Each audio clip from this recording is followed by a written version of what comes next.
Bonjour et bienvenue sur la chaîne Gaofu, j'espère que vous allez bien. On va se retrouver aujourd'hui pour une preview, la preview d'un club qui a été 12 fois champion de France. C'est un record. La preview d'un club qui vient d'être champion de France. C'est le PSG. On va pas passer par 4 chemins, c'est le PSG, que la magie opère. Aujourd'hui on va parler vrai, on va parler franchement. Et pour parler franchement, je vais vous montrer tout de suite où je les ai mis. Nah, je vais pas faire ça, je rigole. On va regarder un petit peu. Le PSG qui a été 12 fois champion de France, le PSG qui a gagné 15 coupes de France, pardon, qui a gagné 9 coupes de la Ligue, le PSG qui a gagné 12 trophées des champions, le PSG qui a fait une finale de Ligue des Champions, il y a peu en plus, hein, c'était il y a pas si longtemps que ça. Le PSG qui a gagné une coupe des vainqueurs de coupe, le PSG qui a passé 50 saisons consécutives en Ligue 1. C'est un record. Et oui, un record actuel, encore en cours. Le PSG qui est qualifié pour la Ligue des Champions, qui a un groupe qui comprend 34 joueurs pros, dont 22 étrangers, dont 21 internationaux en tout, hein, dans tout ce groupe. C'est un beau groupe, le groupe qui est le troisième plus jeune de France, juste derrière celui de Monaco, hein, qui a une moyenne d'âge d'environ 24 ans. C'est un club qui domine la Ligue 1 depuis 2012, depuis 13-14 ans bientôt. C'est un club qui évolue aussi au Parc des Princes, un stade qui fait quasiment guichet fermé à toutes les rencontres, 46 000 spectateurs de moyenne, 957 millions de valeur marchande, on approche du milliard, soit 28 millions par joueur. C'est énorme, c'est la 5e valeur marchande d'effectifs du monde. Aujourd'hui, on n'est plus sur un club, on est quasiment sur un championnat.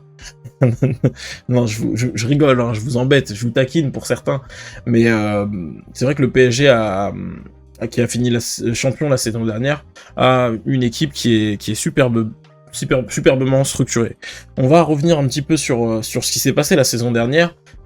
Déjà avec le mercato, il y a eu 32 départs, enfin 31 départs, 32 arrivées. Ça compte des prêts qui partent, qui reviennent, etc. Bref. Aujourd'hui, je vous ai fait une liste un petit peu exhaustive de ces arrivées, mais on peut citer Randal Kolo Muani, Ugarte, Dembélé, Barcola, Hernandez, Ekitike, Kang-in Lee, Xavi Simons, Ramos, Asensio, Ndour, Skriniar, Beraldo et Moscardo. Donc ça fait vraiment beaucoup de monde qui sont arrivés, des sommes qui vont de 95 millions à 4 millions pour Xavi Simons. Donc ça fait beaucoup d'arrivées, c'est un renouvellement de l'effectif quasi complet, parce que sur les 3 dernières saisons, il y a eu beaucoup de changements, autant au niveau des coachs que des joueurs, mais ça on en reparlera. En termes de départ, pareil, 31 départs, tu perds Neymar, Verratti, Bachiabou, Diallo, Icardi, Wijnaldum, Draxler, Paredes pour 2,5 millions d'euros. Paredes qui avait été acheté 48 millions si je me trompe pas, ou 43 dans ces eaux-là. Déjà à la base c'était trop, et là c'est trop peu. Mais bon, ça, c'est pas moi qui gère. Pembele, Dina et Bimbe, Messi, libre. Ramos, libre. Mais la saison passée, ils ont performé, ils ont su performer, malgré un début de saison un peu moins maîtrisé, mais qui par la suite était juste le déroulement d'une affaire bien lancée. Donc, 2 défaites en championnat. 2 défaites en championnat, c'est ce que je peux vous dire. Une défaite à la 5e journée, contre Nice. Une défaite logique, une équipe qui a su les attraper un petit peu, les bousculer, les presser haut, avec un Terem Moffi qui a bien doublé, et une défaite contre Toulouse après une élimination en Ligue des Champions, et une rotation de l'effectif à la 33e journée, c'est-à-dire qu'entre la 5e journée et la 33e journée, 27 journées en tout, pas de défaite. Voilà, je dis ça, je dis rien. Ils sont leaders à la 13e journée, et ils n'ont pu quitter cette place de leader, donc vraiment une belle saison bien maîtrisée, comme je disais. 81 buts pour, 33 buts contre, donc c'était plus 48 de différence de buts. On a un Kylian Mbappé qui pour sa dernière saison au club, une dernière saison annoncée après une tournée manquée, etc. Pas mal de problématiques aussi, qui ont pollué un petit peu la préparation de l'équipe et le début de saison. Un Kylian Mbappé qui met quand même 44 buts, toutes compétitions confondues, 27 en Ligue 1, donc il finit meilleur buteur. Un Gonzalo Ramos derrière qui suit avec 14 buts, toutes compétitions confondues. 11 buts en Ligue 1. Pourquoi je l'ai mis ici? Parce que pour moi, c'est déjà c'est le deuxième meilleur buteur du club. Et c'est important de le préciser parce qu'il a, pour moi, fait une bonne saison. C'est un joueur qui a joué à peu près 15 matchs de temps de jeu. En 15 matchs de temps de jeu, 15-16 matchs de temps de jeu environ, il met 14 buts. C'est plutôt pas mal. C'est sûr, c'est pas aussi bon que Mbappé qui, sur un rendement supérieur, un temps de jeu supérieur a su faire des choses, mais Ramos a été bon la saison passée, pardon, c'était en Ligue 1, donc c'était 16 matchs, 11 buts. Voilà, le ratio il est là. Vitinha, 9 buts, 5 passes décisives.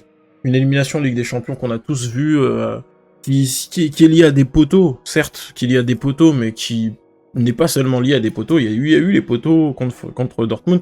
Il y a aussi eu le manque de réalisme offensif, hein, parce que les poteaux, c'est que tu tires à côté, et défensif. C'est les deux aspects sur lesquels je pense le PSG doit travailler pour que, certes, il y aura pas Kylian Mbappé, mais il y aura un autre joueur qui va lui devoir être celui qui marque des buts et qui est réaliste.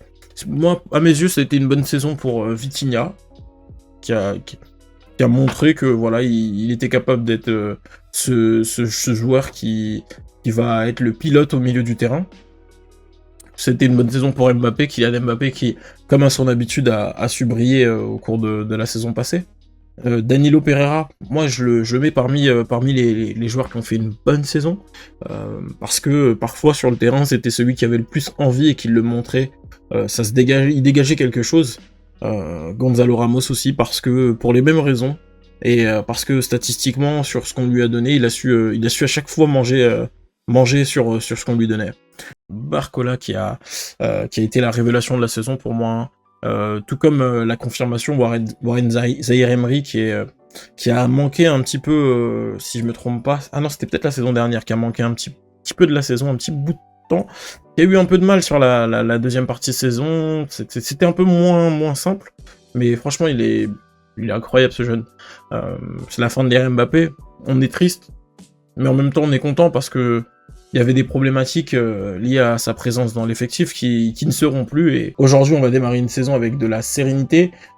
Ça va être intéressant de voir comment le Paris Saint-Germain va s'adapter à ce départ, et travailler avec un coach qui va responsabiliser d'autres joueurs.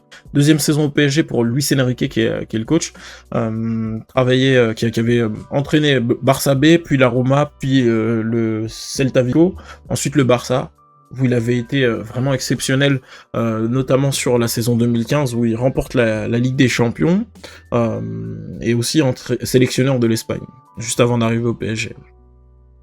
Donc il a gagné la Ligue des Champions au Barça en 2015, 3 titres de champion sur les 12 saisons où il a été coach ou sélectionneur.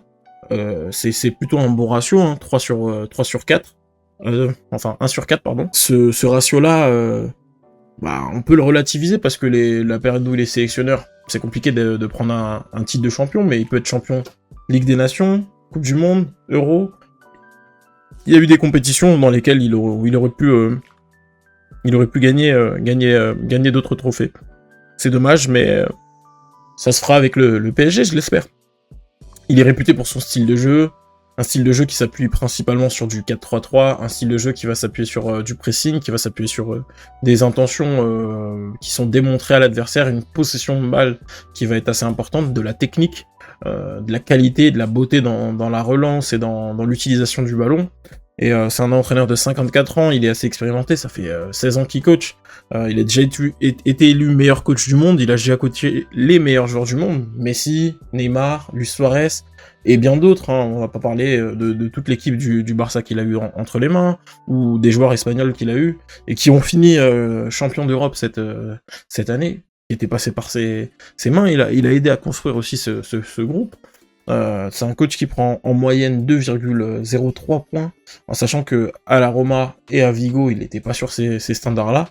Depuis qu'il coach, c'est énorme, c'est énorme. Ça fait 70 points sur une Ligue 1 à 34 matchs.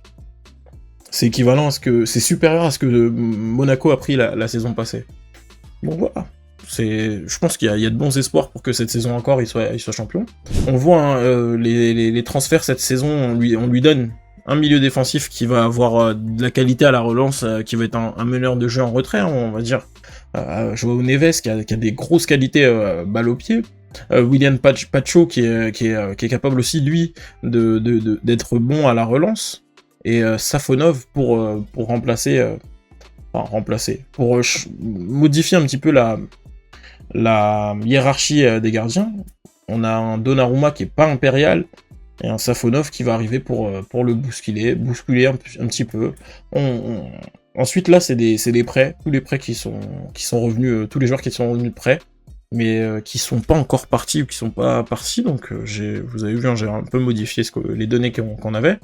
Il y a beaucoup de joueurs qui sont partis, et la plupart qui sont partis gratuitement, ou avec des montants voilà, faibles. Et Hugo Ekitike, 20 millions d'euros, sont prêts avec option d'achat du côté de Francfort à rapporter 20 millions d'euros. Il a été acheté pour 28 la saison d'avant.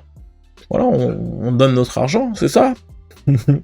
Kylian Mbappé parti libre, Edouard Michu parti libre, Noah Lemina, on sait pas, mais beaucoup de joueurs qui sont partis libres, mais je pense que le club avait besoin d'assainir un petit peu ses finances, avait besoin aussi de redéfinir un petit peu les contours de l'équipe, avec un effectif qui était quand même un peu, pas forcément vieillissant, mais qui commençait à prendre de l'âge sur certains postes.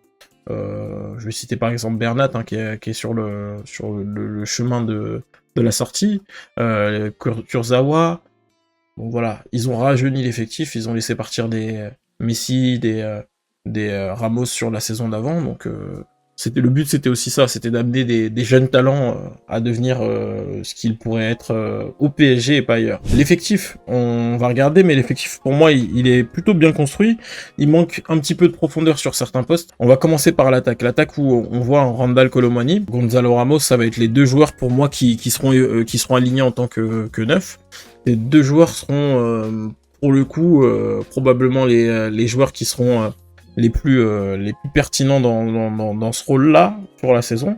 Au vu de comment ils ont été utilisés la saison passée, maintenant il va falloir peut-être qu'il y ait un petit coup d'électrochoc qui soit mis, notamment sur Randal Kolo Muani. Pour le même temps de jeu que Gonzalo Ramos, il n'a pas du tout eu la même production, et c'est un joueur qui... je pense devra répondre aux attentes qui ont été placées en lui cette saison, sinon ça risque de pas forcément se passer comme on le souhaite. Marco Asensio, je pense que le coach va l'utiliser aussi dans ce rôle de neuf, mais ça peut être un peu plus ponctuellement. Il peut être utile ailleurs, notamment sur le côté droit pour remplacer Ousmane Dembélé, Barcola avec Mayoulou. Il y a Désiré Doué qui est en arrivée. On sait pas, on verra, mais on verra comment ça se passe. S'il arrive, je pense qu'il aura sa place dans cet effectif, et il sera une rotation assez fiable derrière Barcola, ou peut-être sur un autre fonctionnement, peut-être en jouant en 4-2-3-1, et 4-2-3-1 avec, je pense, Joao Neves et Vitinha qui seront les deux titulaires si c'est la formation qui est choisie, avec un Désiré Doué qui jouera derrière l'attaquant. Peut-être Gonzalo Ramos dans ce cadre-là, Gonzalo Ramos titulaire, avec Barcola et Dembélé sur les côtés. Bien sûr, en remplaçant, on aura un peu de monde, hein, du Kang In Lee, comme je le disais, Marco Asensio. Il y a des joueurs aussi comme Fabian Ruiz ou Warren Zaïre-Emery qui auront aussi un rôle à jouer, mais plutôt, je pense, sur une rotation élargie, parce que le coach, il fait quand même beaucoup tourner, et c'est un coach qui donne sa chance aux joueurs, en tout cas aux joueurs en qui il a confiance. On l'a vu, Ugarte la saison passée, ça s'est pas forcément passé comme on s'y attendait, surtout parce que balle au pied, c'est pas aussi qualitatif que d'autres joueurs de cet effectif. Eh bien, on verra ce qu'il est capable de faire.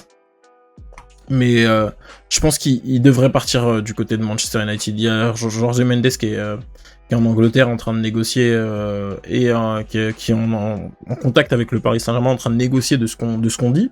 Donc ça devrait se débloquer. Il y a des joueurs aussi qui malheureusement sont indisponibles.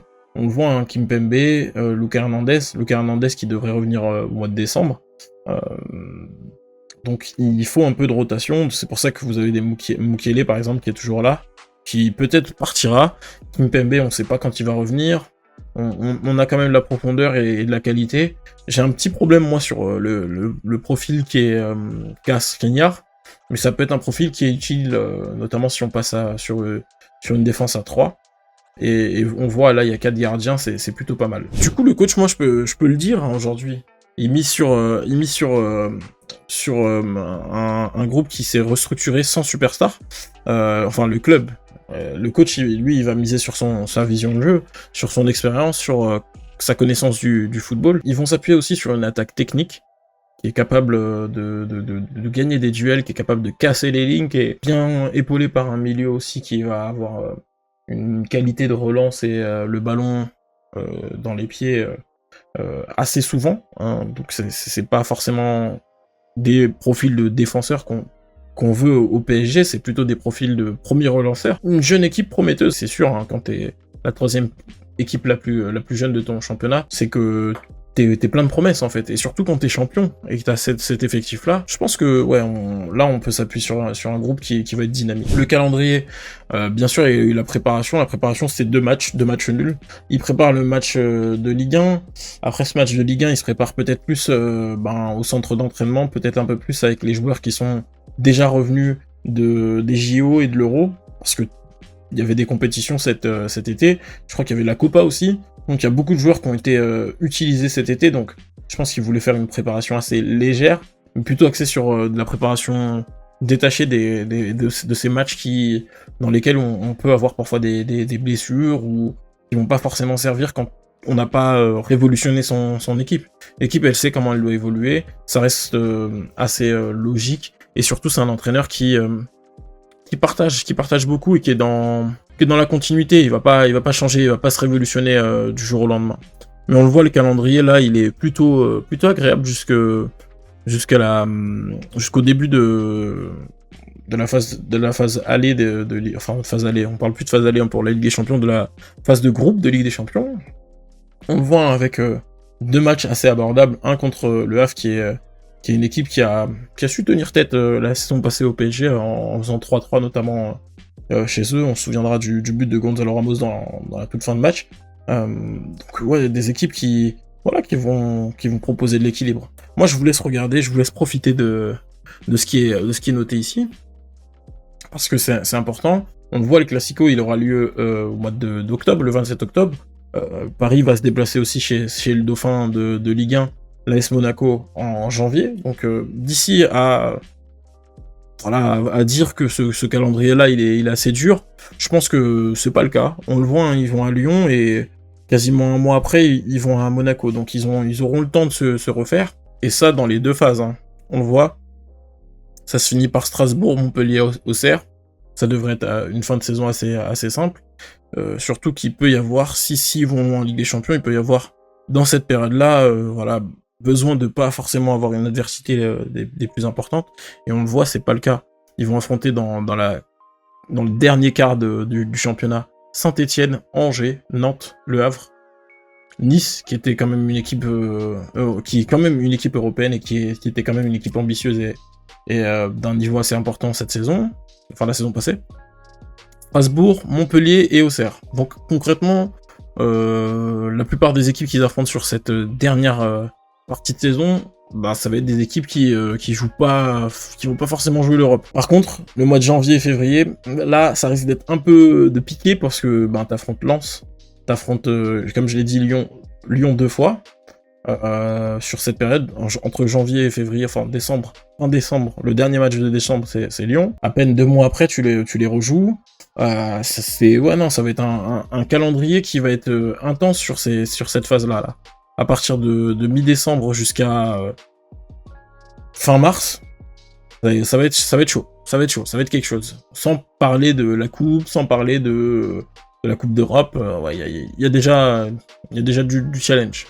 Moi, Paris, je les ai mis premiers, il n'y a pas de surprise, je vais pas vous mentir, il n'y a pas du tout de surprise. Pourquoi je les ai mis premiers? Pour plein de raisons, mais la raison la plus simple, la plus logique, c'est surtout comment ils vont finir premier? Moi, c'est surtout ça en fait que je vais attendre du Paris Saint-Germain. C'est est-ce qu'ils sont capables d'aller chercher un titre sans perdre de match, en restant invaincu, en étant une équipe qui domine son championnat et qui le fait de la manière la plus dure possible pour ses adversaires. Marquer les mémoires. Est-ce qu'ils vont réussir à faire ce que Leverkusen a réussi à faire en Bundesliga la saison passée? En sachant qu'ils n'ont pas du tout les mêmes moyens, qu'ils n'ont pas du tout les mêmes ressources, qu'ils n'ont pas du tout les mêmes capacités. J'espère, mais bon, c'est vrai qu'il y a un calendrier qui est quand même assez relevé sur cette période. Voilà. Mon classement de la Ligue 1, bah, ça passe par Paris, Lille, Monaco. On voit ici Lens et Nice qui sont en dehors des places européennes à mes yeux. Pardon. Reims qui va être 10e. On voit aussi Strasbourg 12e. Saint-Etienne et le SCO d'Angers pour clôturer. Saint-Etienne qui est 16e barragiste. Le SCO d'Angers 18e et Lanterne Rouge qui devrait pour moi descendre en premier lieu.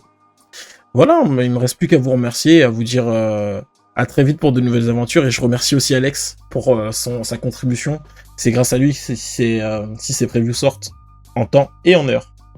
Allez, à très vite pour de nouvelles aventures sur la chaîne Gaofu. Ciao ciao.